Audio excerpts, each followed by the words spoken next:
Hi, ako nga pala si Oreo. Ito nga pala ang unang araw ko nakasama ko ang bago kong dada. Di ko alam guys kung saan niya ako dadalhin pero parang dito niya ako dinala sa vet. Sabi niya kasi papabaksin niya ako agad. Hindi pa ako pwede.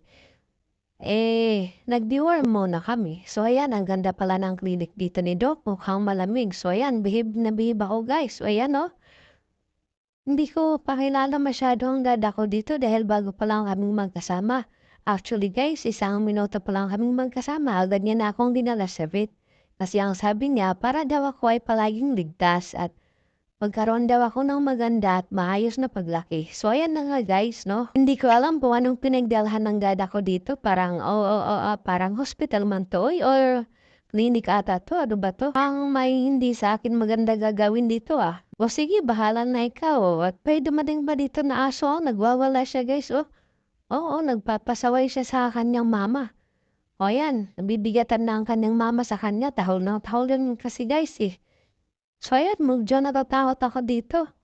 O sige, sige. Sige, mag-video-video ka lang dyan, dada. O yan, nagtokal tumayo na. Natakot ako, mukhang tatalon nga sana ako kasi aawatin ko sana yung kauri ko dun, no? Ayaw magpapigil sa mama niya. Sige, yan na. Pinakilala na sa akin, hinarap na sa akin. At saka siya naman pala siya. O sige, wag. Kung hindi ka naman maganda, edi wag. Bata pa ako, no? Yun. O sige guys, dyan na muna kayo at ako'y inakabahan kung anong gagawin ko dito.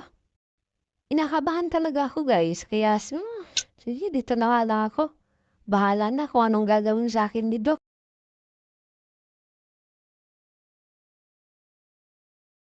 Inimas-himas na ako ni Kuyang Pogi dito. Mukhang kinakabahan ako ah. Ano kaya ang gagawin sa akin dito?